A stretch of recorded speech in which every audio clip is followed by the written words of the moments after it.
Good evening, everybody.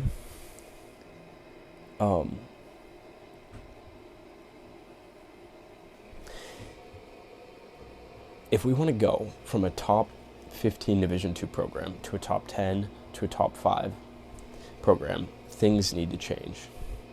Our lifestyles need to demonstrate collectively that we are treating this like professional runners. We need to be doing every possible thing we can do to make sure that time will compound us at a rate that supersedes the teams we are trying to beat. We need to get better at a faster rate than teams number 6, 7, 8, 9, and 10. And this needs to be structured into the program, which means it doesn't die with the generation. And that means establishing a culture that emphasizes an elite perspective on running. We need to stop assuming that because we are getting older, we will get better doing the same things, doing our daily run, our daily workout, our twice a week lift. We will get better, but our rate of improvement will not be what it could be. And so unless we're doing everything here, and I'm going to go into here, I'm going to talk about that, and more, we're not getting better at the rate we need to be getting better if that is our goal as a program, to be top 5, and to keep climbing after that. We're not doing what we need to be doing to get there. That's just a hard fact. And so we're not going to reach that goal unless things change. It is easy to daydream about being a top-tier program. It's easy to expect it and to say that it's coming. We can all feel the energy that is present at practice, and it's nothing to ignore. And I wrote this the day after the time trial, the 5K time trial, and so keep that in mind. Today's time trial demonstrated something that I think is important to point out.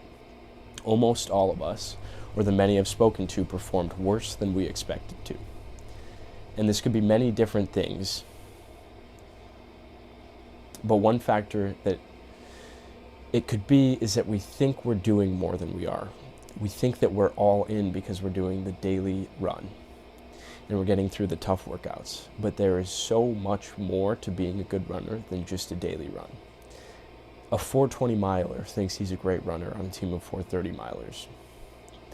It's a different story when he's surrounded by sub 4 guys.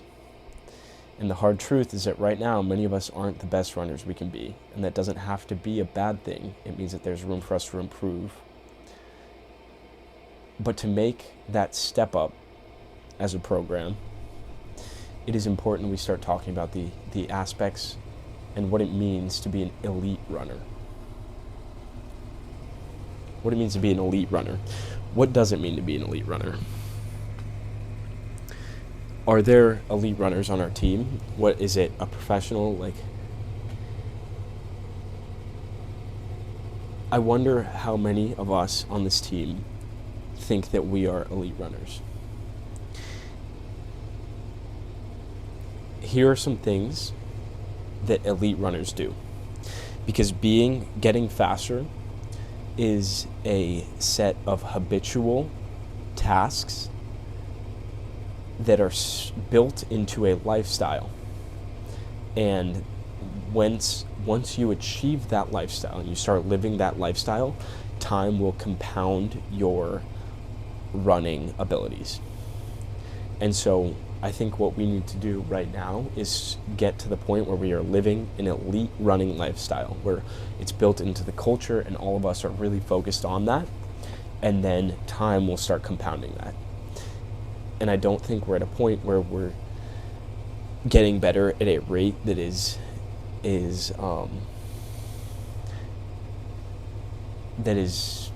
good enough for what our goals are and what our goals should be.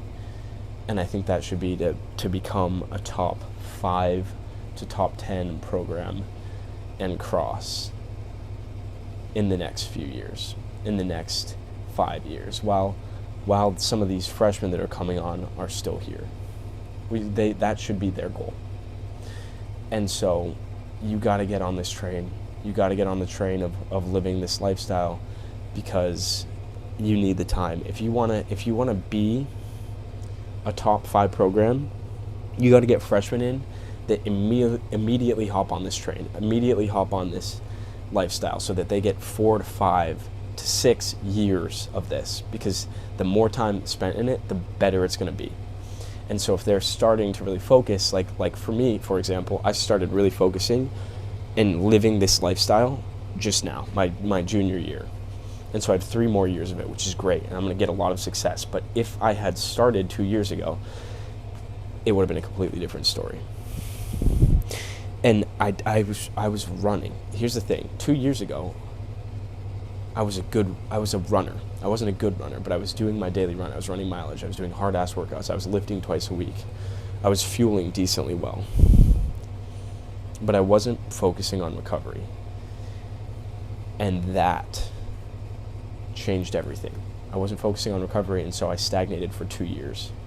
And I think a lot of freshmen, a lot of the guys that are just showing up, don't have all the tools that are out there for them to recover the way that they should be recovering, just because a lack of knowledge, a lack of exposure to, a lot of these guys probably don't know sub 4 milers. A lot of them don't know someone faster than Drew.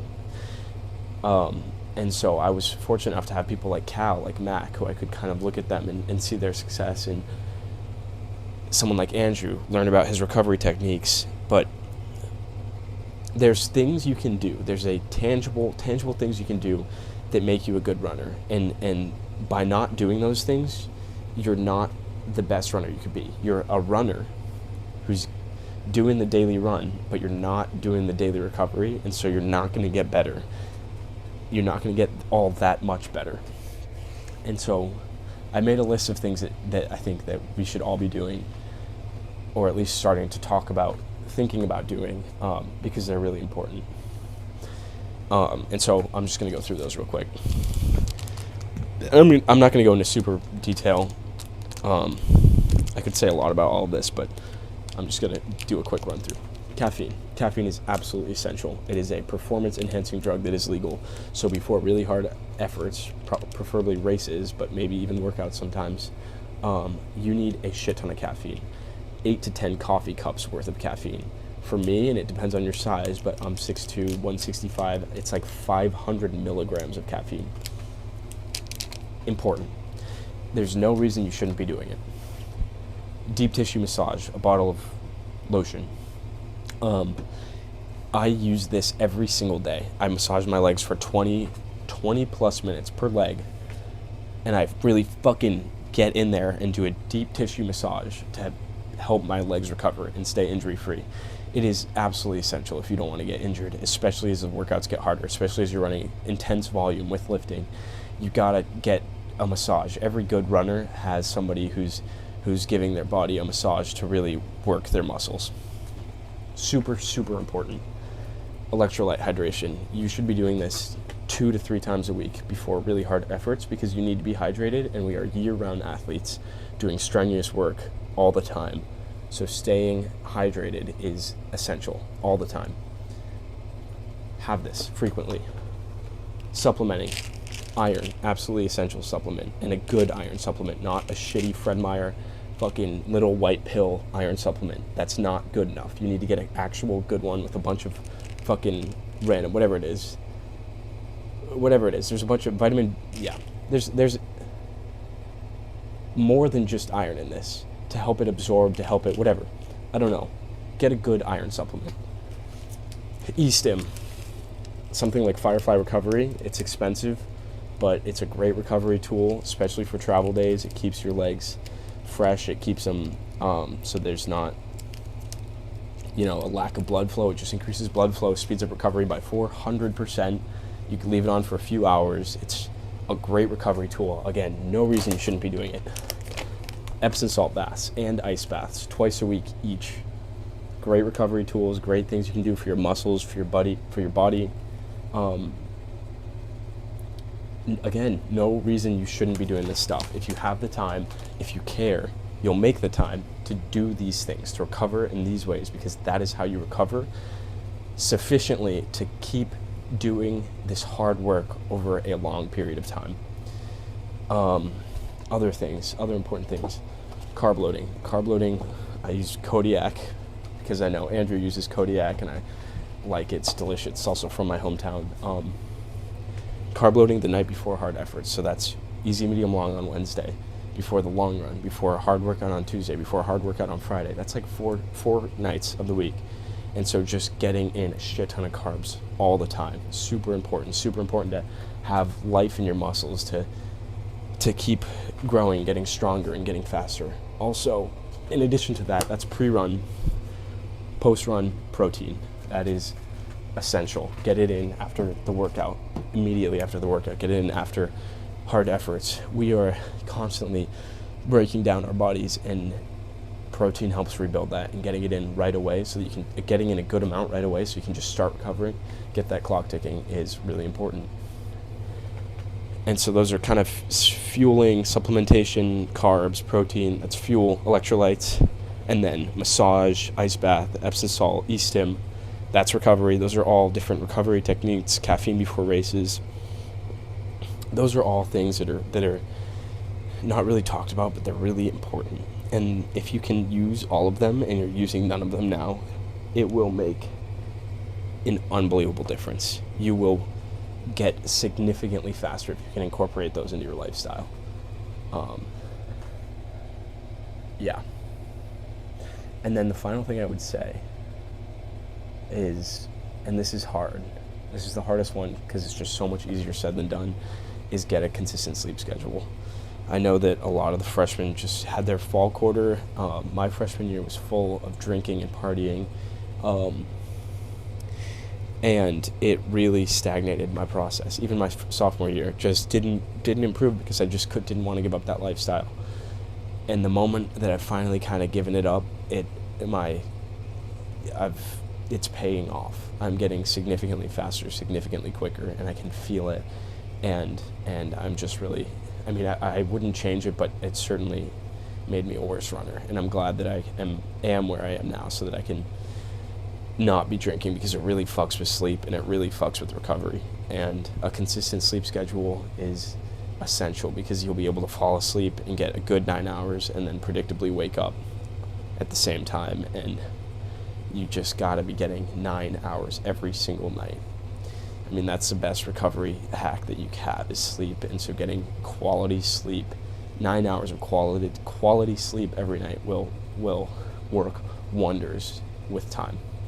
And that's like, you can't be getting like 7, 7, 8, 7, 9, 8, 10, 7, 7. Like, that's not going to do it. You need 9, 9, 9, 9, 9. And so that is the cherry on top. And if you can get all of that together with lifting twice a week, with hard workouts, with mileage, with, if you can, and then you add recovery, supplementation, temperature exposure, like cold exposure, ice baths. If you can put all that together and then just keep doing it and keep doing it and keep doing it for days and then weeks and then months, that is how you become the best. That is how you live a lifestyle. And you get a bunch of people living that lifestyle in a program, and that program excels and it works wonders. And I would say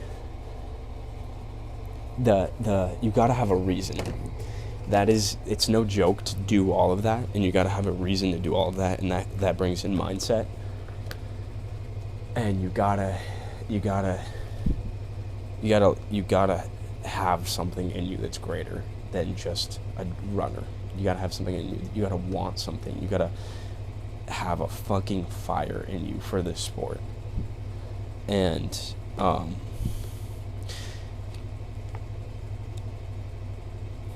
this book demonstrates, I think, the mindset that you need to have to be the best in the NCAA. If that's your goal, you got to be like Quentin Cassidy.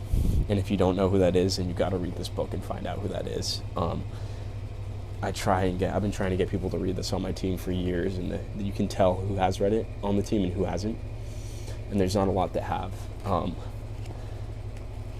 But Once a Runner changed the way I think about running. And I wouldn't be the runner I am without it. So you gotta have the mindset, you gotta want it, and then you gotta do all this. Yeah. Just food for thought as we enter this, as we close the cross season and enter this base building for for indoor and outdoor, because this, after we take our week break, this is where it happens. You know, it's easy to think that the success that somebody's having on the track in May is, you know, that they are talented or whatever, and a lot of people are. You know, a lot of people are just quick, but it starts with the base. Everything comes from the base. The success I had this cross season started in July, when I really started running in July. And it just built, and then boom, I fucking raced, and it was like, there it is. And so focus, be intentional with your mileage, be intentional with your lifts, push yourself, but don't push yourself into injury, know the line, but push yourself this November, December, January, because it will pay off in February, and now is the time. You need to be imprisoned in February. You need to find your own fucking cabin in the woods, metaphorically, for training, and get ready for this track season, because trek is just so much better than cross. But yeah,